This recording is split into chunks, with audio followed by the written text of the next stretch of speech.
ప్రచారానికి సభ్యులు కావాలా, క్రియాశీలక సభ్యులు. మళ్ళీ మీకు జన సమీకరణాలకు సంబంధించి క్రియాశీలక సభ్యులు కావాలా. అంటే పార్టీ ప్రోగ్రామ్స్లో మటుకు మీరు పిలవరు. ఇదేంటి అసలు మాకేం అర్థం కావట్లా. మా పట్టణానికి సంబంధించి అధ్యక్షుడు ఉంటే 3వ పట్టణానికి సందీప్ రాజు అనే ఆయన ఏ రోజే నన్ను పిలిచాడండి కార్యక్రమానికి? ఒక్కళ్ళన్నా అడిగారా నాయకులు? నేను ఎన్నిసార్లు చెప్పాను జిల్లా ప్రెసిడెంట్కి, ఏమండి ఈ రకంగా జరుగుతుంది ఇక్కడ, అతను ప్రతి ప్రోగ్రాంకు కూడా నన్ను పిలవట్లేదు, నాకు ఇంటిమేషన్ లేదు, జిల్లా గ్రూపులోంచి నన్ను తీసేశారు, అసెంబ్లీ గ్రూపులో లేను, మండల గ్రూపులో లేను అంటే ఖాళీ మీ క్రియాశీలక సభ్యుల కోసం మమ్మల్ని బలి చేస్తారా? పార్టీ కార్యక్రమాలకు పిలవరా మీరు? ఎన్నిసార్లు చెప్పాను జిల్లా ప్రెసిడెంట్ గారికి. మాట్లాడదామంటాడు, మళ్ళీ ఆయన పట్టించుకోడు. అసలు ఏం జరుగుతుంది ఇక్కడ మాకు ఏదైతే అర్థం కావట్లేదు. ఇదే రేపు అసలు మనం ఏదైతే ఉందో మన క్రియాశీలక సభ్యులను పెంచుకొని వాళ్ళకి ఏదైనా ఒక 10 పనులు చేస్తే, వాళ్ళని కాస్త ఆర్థికంగా మనం బలోపేతం చేస్తే వాళ్ళ నుంచి ఒక 100 ఓట్లు మనకు వస్తాయి. వాళ్ళ నుంచి వాళ్ళకు పనులు చేసుకుంటా పోతే 100,000, 1,000, లక్షల్లో వెళ్ళిద్ది కోట్లలో నుంచి మన పార్టీ ఓటు బ్యాంక్.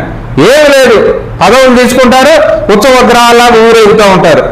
నాకైతే పదవులతో పని లేదు, నేను ఏ పదవిని ఆశించేవాడిని కూడా కాదు. పార్టీ నరేంద్ర మోడీ గారి ఆశయాలకు నేను ఇన్స్పైర్ అయ్యా. దేశానికి ఆయన పడే కష్టం గురించి ఆయన ఇంతకు ముందు ఎంతమంది ప్రధానులు ఇచ్చినా కూడా ఈ రకంగా దేశం కోసం పాటుపడిన వ్యక్తులు లేరు.